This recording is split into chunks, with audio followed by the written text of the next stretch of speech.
नमस्कार दोस्तों, आज हम नाटेपन मतलब ड्रॉफिन्स के बारे में बात करेंगे और उसके बारे में कुछ मैं आपको जानकारी दूंगा। तो मैं डॉक्टर विक्रम, आपका मेरे चैनल में बहुत बहुत स्वागत है। तो चलिए शुरू करते हैं।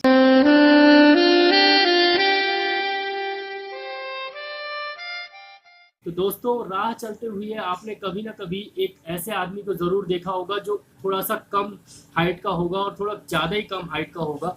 उसी को हम नाटापन कहते हैं या फिर ड्रॉफिज्म कहते हैं। जो नॉर्मल हाइट से थोड़ा कम हाइट हो, तो नॉर्मल हाइट से कितना कम हो, तो 4 फीट और 10 इंचेस से अगर आपकी हाइट कम है तो आप नाटेपन की कैटेगरी में आते हैं और इसको हम नाटापन बोलते हैं। या 147 सेंटीमीटर से अगर आपकी हाइट कम है तो वो नाटेपन की कैटेगरी में आते हैं। और वो ऐसे पर्सन जिनकी हाइट 147 सेंटीमीटर से कम होती है उनको हम नाटा बोलते हैं या शॉर्ट स्ट्रक्चर बोलते हैं या ड्रॉफिज्म उनको बोलते हैं। उनको ड्रॉफिज्म की बीमारी होती है और ये जेनेटिक प्रॉब्लम होती है। मोस्टली 70 to 75 केसेस में मोस्टली जेनेटिक प्रॉब्लम होती है ड्रॉफिज्म की, और ये म्यूटेशन के कारण प्रॉब्लम होती है और ग्रोथ हार्मोन की कमी के कारण ये प्रॉब्लम होती है ड्रॉफिज्म की। तो नाटेपन में क्या क्या होता है इसके बारे में बताता हूँ मैं। सबसे पहले बात करेंगे कि क्या कारण होते हैं नाटेपन का, फिर हम बात करेंगे कि क्या साइन एंड सिम्टम्स होता है, कैसा आदमी दिखता है अगर वो ड्रॉफिज्म के केस रहेगा। फिर उसके बाद बात करेंगे कि होम्योपैथिक मेडिसिन कौन सी बहुत ही इफेक्टिव है नाटेपन में। अगर आपके घर में या आपके फैमिली में अगर कोई भी पर्सन नाटा हो तो उसको क्या हम दवा दे सकते हैं और कितनी एज तक दवा देना चाहिए और कितनी एज में दवा देने से फ़ायदा होता है और कितनी एज के बाद दवा देने से फ़ायदा नहीं होता। तो ये सब के बारे में मैं आगे वीडियो बताऊंगा। सबसे पहले बात करते हैं कॉजेज़ की। तो जैसे कि मैंने पहले बताया कि ग्रोथ हार्मोन की कमी होने के कारण नाटापन होता है। तो सबसे पहले ग्रोथ हार्मोन की कमी होगी। अगर ग्रोथ हार्मोन होता कहाँ पर है, तो हमारे सिर के यहाँ पर अंदर साइड में एक पिट्यूटरी नाम की एक ग्लैंड होती है, वहाँ से ग्रोथ हार्मोन सिक्रीट होता है। और जैसा नाम है ग्रोथ मतलब लंबाई चौड़ाई, ग्रोथ बढ़ाने के लिए वो हार्मोन होता है और ग्रोथ हार्मोन फॉर ग्रोथ। तो अगर वो हार्मोन कम निकलेगा तो फिर वो ग्रोथ आपके शरीर की नहीं होगी और आपके शरीर की जो हड्डियां हैं, खासकर जो पैरों की हड्डियां हैं और हाथों की हड्डियां हैं, तो दोनों की हड्डी कम डेवलप होगी और आप फिर नाटे हो जाओगे। ठीक है, तो ग्रोथ हार्मोन अगर कम निकलेगा तो फिर उसके कारण आपको नाटापन रहता है, लेकिन ये कंडीशन सिर्फ 30% केसेस में होती है। ठीक है, दूसरा कारण होता है अकॉन्ड्रोप्लेजिया, और ये एक कंडीशन होती है जिसमें 70% जो ड्रॉफिज के अगर 100 बच्चे हैं उसमें से 70 बच्चे इस कंडीशन से के कारण ड्रॉफिज्म होता है उनको। और ये कंडीशन होती है जेनेटिक म्यूटेशन के कारण। तो अगर शरीर में एक जीन्स होता है वो म्यूटेट हो जाता है, मतलब वो जो नॉर्मल उसका काम होना चाहिए, जैसे इस सीसी का नॉर्मल काम है इसमें ये डाइल्यूशन भरना, लेकिन अगर हम इसको म्यूटेट कर दें, मतलब इसको अच्छे से टेढ़ा कर दें और इसका नॉर्मल काम हम इसको करने ना दें, तो ये सीसी फिर कुछ भरने के काम में नहीं आएगी। तो ऐसे ही हमारे जीन्स जो होते हैं, पर्टिकुलर जीन्स पर्टिकुलर काम करते हैं, और अगर वो म्यूटेट हो जाए तो वो अपना नॉर्मल काम छोड़ के दूसरा काम करने लगते हैं। जैसे मैं अगर डॉक्टर हूँ और मैं डॉक्टरी एंड मुझे कोई इतना ज़्यादा इन्फ्लुएंस कर दे कि मैं डॉक्टरी छोड़ के कुछ और करने लगूँ, कुछ भी करने लगूँ, तो वो होता है म्यूटेशन। और ऐसे ही जेनेटिक म्यूटेशन भी होता है। तो जेनेटिक म्यूटेशन होता है और उसके कारण क्या होता है कि हमारे शरीर में खासकर बोन्स में, खासकर लोअर एक्सट्रीमिटी मतलब पैरों की बोन्स में और हाथों की बोन्स में कुछ ऐसे म्यूटेशन होते हैं, कुछ ऐसे सेल्स हो जाते हैं जिसके कारण हमारे शरीर में ग्रोथ हार्मोन तो प्रॉपर रहता है, लेकिन हमारे शरीर के बोन जो है वो एक्टिव नहीं हो पाते। मतलब अगर मान लीजिए कि आपके पापा जी हैं और आप खुद हैं, लेकिन आपके पापा खूब मार तो रहे हैं लेकिन आप फिर भी नहीं पढ़ रहे, मतलब आप इतने अड्डिया गए हो, इतने रजिस्ट हो गए हो कि पढ़ नहीं रहे। तो ऐसे ही वो बोन्स जो होते हैं वो इतने ज़्यादा रजिस्ट हो जाते हैं कि वो फिर वो बढ़ते नहीं है। तो एक कारण ये होता है और ये बहुत ही ज़्यादा कॉमन है, लगभग 70% केसेस में यही कारण होता है। और लगभग आप मान लीजिए कि 1 लाख बच्चे अगर जन्मेंगे तो उसमें से 15 बच्चों को ये कारण होता है। और पूरे विश्व में, लगभग पूरे विश्व में अगर 1 लाख बच्चे हैं उसमें से 15 बच्चों को यही कारण होता है। अब चलते हैं साइन एंड सिम्टम्स में कि क्या हमको मिलेगा, क्या देखने को मिलेगा और क्या क्या प्रॉब्लम होती हैं ड्रॉफिन वाले पेशेंट को जो नाटे रहते हैं। तो सबसे पहले तो हमें उनका नाटापन मतलब उनका जो हाइट है वो बहुत कम दिखेगी, और हाइट कम दिखेगी मतलब उनका प्रोपोर्शन भी कम रहेगा। जैसे हमारा शरीर रहता है तो हमारे शरीर का ये सर है, सर का एक प्रपोर्शन होता है। फिर उसके बाद ये पूरा थोरैक्स है जहाँ पर हमारी ये रिब्स होती हैं, हार्ट होता है और बाकी सब चीज़ें होती है। फिर पेट होता है, फिर उसके बाद पैरों का हिस्सा होता है। तो ये बिल्कुल प्रपोर्शनेट पूरा एक भगवान ने बना के दिया हो कि इतने इतने इतने प्रपोर्शन में होना चाहिए। तो वो प्रपोर्शन उनका रेशियो जो है वो डिस्टर्ब हो जाता है, मतलब उनका सर थोड़ा बड़ा हो जाता है, ठीक है, आपको बड़ा दिखने लगेगा, या किसी किसी में केस में थोड़ा छोटा भी दिखता है। लेकिन नॉर्मली जो 60-70% केसेस में है उसमें थोड़ा आपको सर जो है वो बड़ा ही दिखेगा। दूसरा जो है कारण वो है कि कभी कभी थोरैक्स रीजन, जिसको हम थोरैक्स रीजन बोलते हैं, वो थोड़ा छोटा दिखने लगता है। और सबसे ज़्यादा जो दिखता है वो पैर और हाथ बहुत छोटे हो जाते हैं, लगभग मान लीजिए 60-70% छोटे हो जाते हैं। जो नॉर्मल पैर और हाथ की जो एवरेज हाइट होनी चाहिए, कंट्री टू कंट्री ये डिपेंड भी करता है। मतलब जो इंडिया में है वो नॉर्मल एवरेज हाइट है लगभग 5 फुट 7 इंच, ठीक है। और अगर आप अमेरिका में चले जाएंगे वही नॉर्मल एवरेज हाइट हो जाएगी 5 फुट 9 या 6 फुट। तो लगभग ऐसा एवरेज हाइट के हिसाब से भी आप ड्रॉफिस को कैरेक्टराइज कर सकते हैं। तो एवरेज हाइट से वो पैर जो है वो 60% छोटे हो जाएंगे। तो ये मेन चीज़ होती है। अब आगे आके उनका मेंटल लेवल भी, अगर उनका दिमाग थोड़ा सा, जो बोनी स्ट्रक्चर है, जो चेहरा है वो छोटा है, तो उनका दिमाग भी थोड़ा सा छोटा हो सकता है और मेंटली भी वो थोड़ा सा कमज़ोर हो सकते हैं। उनका आईक्यू लेवल भी कमज़ोर हो सकता है, पढ़ने लिखने की क्षमता भी और सोचने की समझने की क्षमता भी कमज़ोर हो सकती है। लेकिन ऐसा ज़रूरी नहीं कि सभी को हो, ऐसा भी हो सकता है कि किसी किसी को बिल्कुल नॉर्मल, मेंटली वो बिल्कुल नॉर्मल वर्क करते हैं और फिजिकली थोड़ा सा छोटे रहते हैं। तो ये भी रहता है। एक चीज़ और रहती है कि थोरैक्स जो रीजन रहता है, जिनका छोटा हो जाता है, तो जो हार्ट रहता है, जो आपका लंग्स रहता है जिससे हम सांस लेते हैं, और जो आपका लीवर वगैरह स्ट्रक्चर रहते हैं, वो भी थोड़ा सा श्रिंक हो जाते हैं, मतलब दबाव पड़ता है और बाद में जाके उनकी डेथ भी हो सकती है। तो ड्रॉफिज के केसेस में एक लास्ट में मैं वर्डिक्ट दे दूं कि अगर बच्चा ड्रॉफिज्म है तो उसकी एवरेज जो एज होती है वो लगभग 30-40% कम रहती है। बहुत ही कम देखा गया है कि ड्रॉफिज के जो पेशेंट रहते हैं वो आगे लंबे समय तक जिए, यानी वही ऑन एन एवरेज 70-75 एज रहती है आज के ज़माने में, और वो एवरेज एज कम होके लगभग 40 और 42-45 तक रह जाती है। किसी किसी केस में ज़्यादा भी हो सकती है, किसी किसी एवरेज बता रहा हूँ मैं आपको।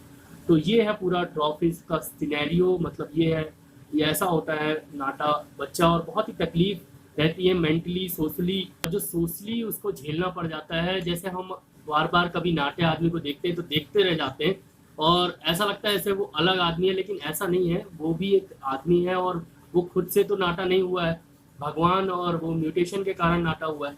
तो आपको थोड़ा सा देखना नहीं चाहिए, नॉर्मल बिहेव करना चाहिए। कोई भी आदमी हो, कैसा भी हो, उसको नॉर्मल बिहेव करना चाहिए। सोशली बहुत ज़्यादा दिक्कत होती है, लेकिन इसको थोड़ा कम करना चाहिए। जो आप लोग देख रहे हैं, कम से कम जो वीडियो देख रहे हैं, तो उन लोगों को मैं ये संदेश देना चाहता हूँ कि ऐसे जो पर्सन होते हैं, जो ट्रॉफीज वाले बच्चे होते हैं और जो बड़े होते हैं, उनको नॉर्मल ट्रीट करें तो वो जो लड़का है वो ज़्यादा दिन तक जिएगा। अगर वो नॉर्मल आप ट्रीट नहीं करेंगे तो वो मेंटली इतना डिप्रेस हो जाएगा कि आगे वो क्या जिएगा, उसके लिए लाइफ क्या रहेगी।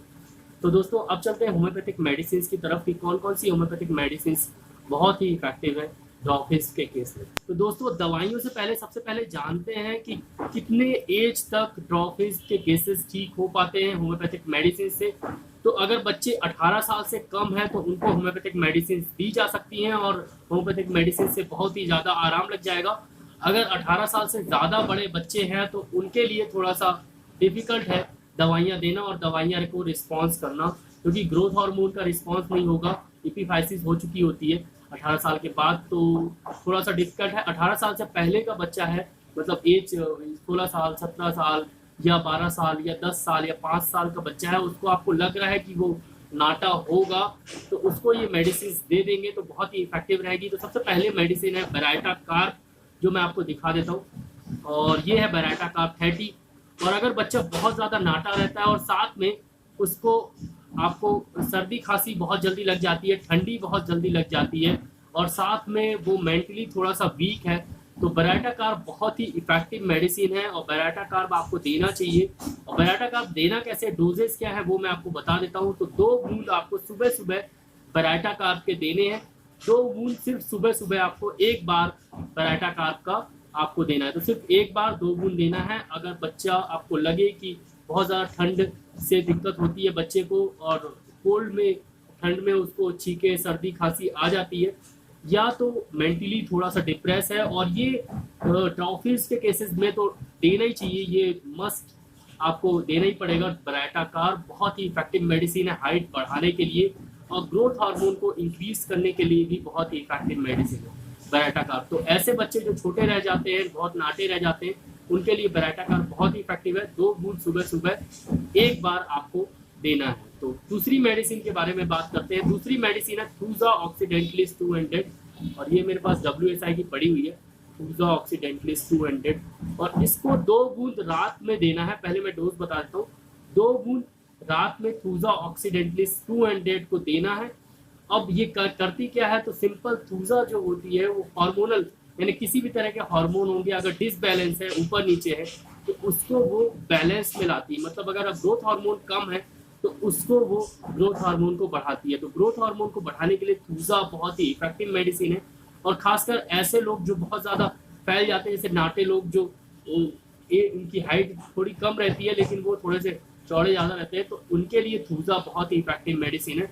खासकर ग्रोथ हार्मोन को बढ़ाने के लिए बहुत इफेक्टिव मेडिसिन है। तो 2 बूंद आपको रात में 2 बूंद देना है बच्चे को। और बच्चा 18 साल से कम का हो तो बहुत अच्छी बात है, तो बहुत ही अच्छे रिजल्ट्स आपको मिलेंगे। और लगातार ये मेडिसिन देनी है, लास्ट में बताऊंगा कितने दिन तक देनी है। फिर तीसरी मेडिसिन है, वही बहुत बार बता चुका हूँ मैं, हाईटेक्स।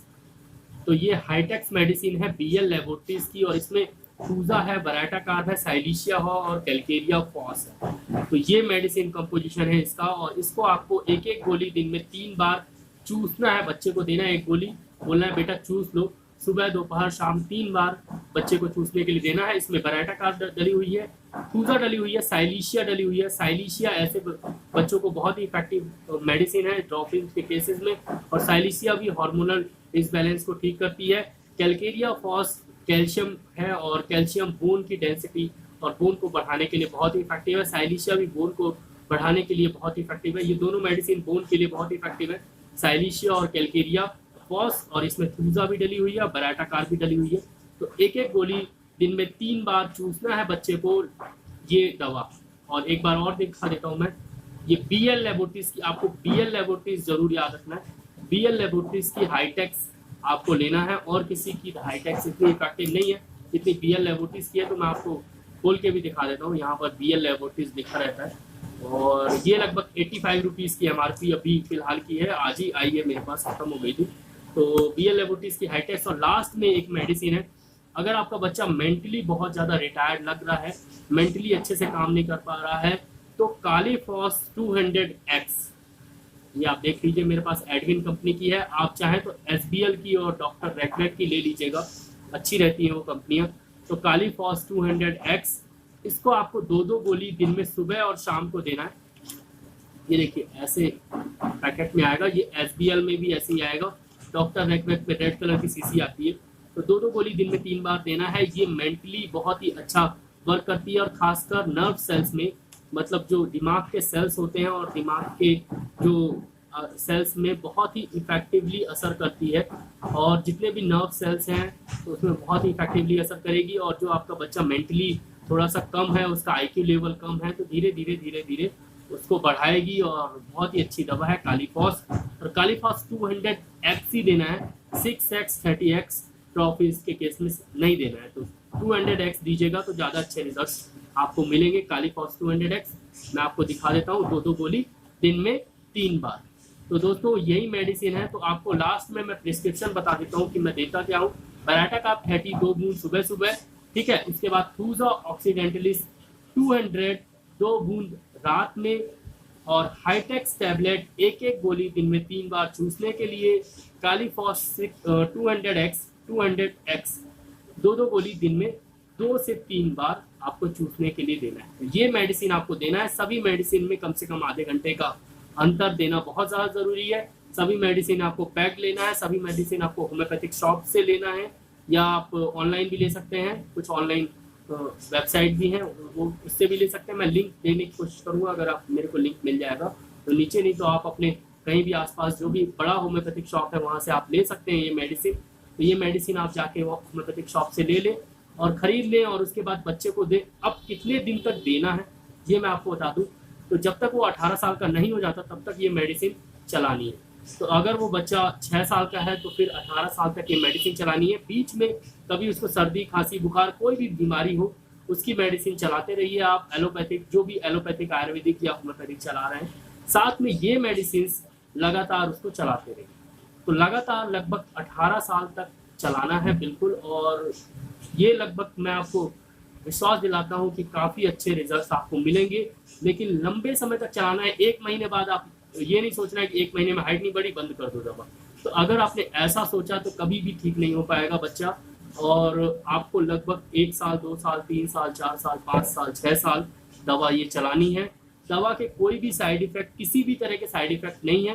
तो आप बिल्कुल निसंकोच होकर दवा चला सकते हैं। इन दवाइयों के किसी भी तरह के कोई भी साइड इफेक्ट नहीं है, ना कि एग्रावेशन है, कुछ भी तरह का कोई भी प्रॉब्लम नहीं होगा। बच्चे अच्छे से खाएंगे। अगर बराटाकार 32 बूंद ना ले पाए बच्चा तो आप ऐसे एक प्लेट में आपको दिखा देता हूँ।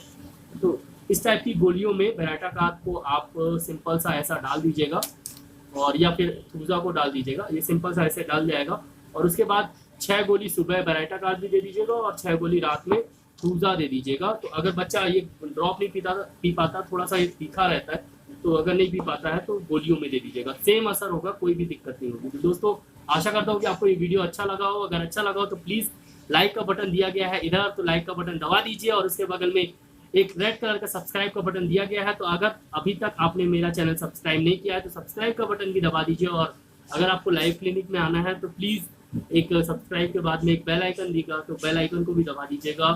तो आज का वीडियो आपको कैसा लगा मुझे बताना बिल्कुल नहीं भूलिएगा, कमेंट सेक्शन में कमेंट कर दीजिएगा। और बस इतना ही। और अगर आपके कभी भी अगर नाटे पर्सन या डॉल्फिन्स पर्सन तो देखें तो उसको देख के हंसे ना, घूरे ना। बस मेरा इतना ही आपसे विनती है। तो आज के लिए इतना ही, कल फिर मिलते हैं। जय हिंद, जय भारत।